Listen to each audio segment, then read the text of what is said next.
친윤계의 추잡한 몸부림. 국민의힘이 무너지고 있습니다. 아니, 무너진 지 오래되었습니다. 무너진 집을 붙들고 있는 이들이 누구인지 이제는 분명히 밝힐 때가 되었습니다. 한때 권력의 중심에 있었던 친윤계, 윤석열 전 대통령을 등에 업고 당을 장악했던 그들은 정작 윤석열이 탄핵되고 보수 진영이 대선에서 치욕적인 패배를 당했음에도 반성과 쇄신은커녕 여전히 권력을 움켜쥐려 발버둥치고 있습니다. 그것도 아주 추하게, 노골적으로 말입니다. 지금 국민의힘이 처한 상황은 최악입니다. 지지율은 22%로 이재명 대통령이 이끄는 더불어민주당의 절반에도 못 미칩니다. PK 지역은 무너졌고 TK에서도 더 이상 압도적인 지지를 받지 못하고 있습니다. 수도권에서는 이미 게임이 끝났습니다. 그런데도 이 위기의 본질이 어디에 있는지, 무엇을 바꿔야 하는지에 대한 성찰은 보이지 않습니다. 도리어 자신들의 기득권을 지키기 위해 당을 다시 쪼개려는 시도, 집단지도체제라는 기형적 구조로의 회귀를 시도하고 있습니다. 집단지도체제는 구시대의 유물입니다. 책임은 아무도 지지 않고 각자 할 말만 하는 구조입니다.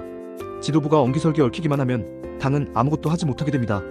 이는 친윤계가 과거 당권을 쥐었을 때 아무것도 하지 못하고 국민들에게 외면당하며 지지율을 곤두박질치게 만든 바로 그 시스템입니다. 지금 또다시 그 체제를 꺼내든 것은 누군가 책임지고 쇄신할 진짜 리더가 등장하는 것을 두려워하고 있기 때문입니다.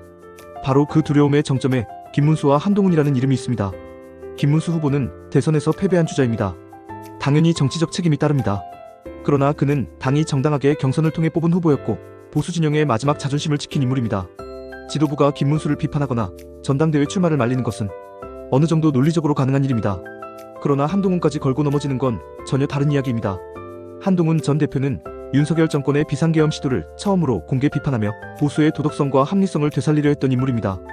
전당대회에서 후보가 되지도 않았고 오히려 친윤계의 공작과 압박 속에서 스스로 물러났던 인물입니다. 그런 그에게 이번 전당대회 출마를 제안하자는 발상이 나온다는 건 단순한 권력 지키기를 넘어 정치의 최소한의 룰조차 무시하는 폭거입니다. 황우여 전 비상대책위원장이 선거관리위원장으로 임명되자마자 꺼내든 말이 바로 집단지도체제 전환 검토였습니다. 선관위원장이 전당대회의 중립적 관리자가 어떻게 특정 계파에 유리한 방향으로 당 운영 체제를 바꾸자는 이야기를 할 수 있습니까? 선거관리는커녕 계파 수호를 위한 제도 개편에 앞장서는 꼴입니다. 당원들이 언제 이런 일을 허락했단 말입니까? 지도부 내부에서는 대선 1위 등 주자들은 출마하지 않는 게 맞다는 말까지 나왔습니다. 국민이 뽑은 당의 공식 후보였던 인물조차 전당대회 출마를 제안하자는 이 발언은 민주주의 정당의 기본 질서를 무너뜨리는 반민주적 사고입니다. 대선 패배에 대한 평가와 책임은 당원들과 국민이 하는 것이지 몇몇 지도부가 사적으로 가로막을 수 있는 사안이 아닙니다. 이런 흐름은 안철수 혁신위원회 좌초, 윤희숙 혁신이 출범이라는 일련의 흐름과도 맞물려 있습니다. 안철수 위원장은 쌍권 권영세, 권성동 체제를 정면으로 비판하며 인적 쇄신을 요구했지만 바로 제동이 걸렸습니다. 사실상 날치기 방식으로 혁신위를 무력화시킨 당 지도부는 급히 윤희숙이라는 비교적 무난한 인물을 앞세워 다시 허수아비 혁신위를 출범시켰습니다. 윤 위원장은 정권이 중요한 게 아니다라며 스스로 권한 없는 혁신위원장을 자처했지만 국민도 당원도 그게 무슨 의미인지 알고 있습니다. 권한 없는 혁신위는 곧 결과 없는 쇼입니다. 이 와중에 특검은 조여오고 있습니다. 내란 특검은 계엄령 해제 표결에 참여하지 않았던 의원들을 정조준하고 김건희 특검은 지난 선거와 공천 과정을 다시 들추고 있습니다. 윤상현, 김성교 의원에 대한 수사가 시작됐고 당은 특검 대응 TF를 꾸리자며 의원총회를 열었습니다. 그러나 분위기는 냉랭했습니다. 비대위원장이 TF 만들자고 해도 의원들은 침묵했고 그 침묵이 동의로 해석됐다고 합니다. 이 얼마나 절망적입니까? 위기감도 없고 단합도 없습니다.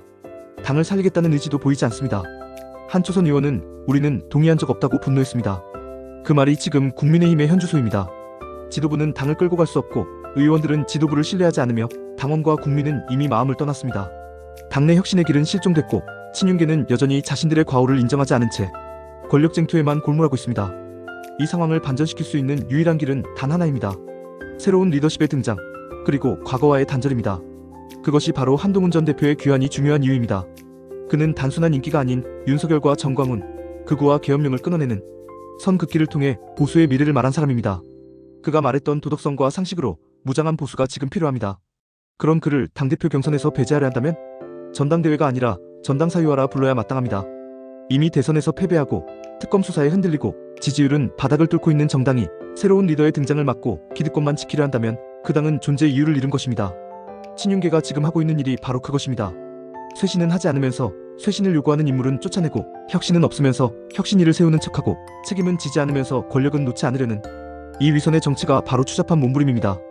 이제 국민의힘 당원과 국민이 나서야 합니다. 집단지도체제라는 이름의 기득권 보호막을 걷어내고 진짜 리더를 세워야 합니다.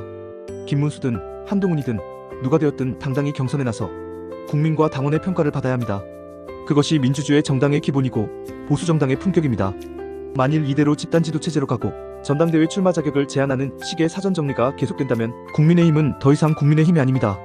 국민을 기만하고 당원을 무시하며 지도부만을 위한 지도부의 힘일 뿐입니다. 역사는 반복됩니다. 그러나 비극으로 반복되면 그건 국민의 책임이기도 합니다. 더 이상 이들의 몸부림에 침묵하지 말아야 합니다. 침묵을 동의로 해석하는 이들에겐 분명한 비판과 행동으로 응답해야 합니다. 국민의힘이 다시 국민의 힘이 되기 위해서 지금 우리가 해야 할 일은 단순합니다. 친윤계의 추잡한 몸부림을 멈추게 하는 것입니다. 지금 이 순간입니다.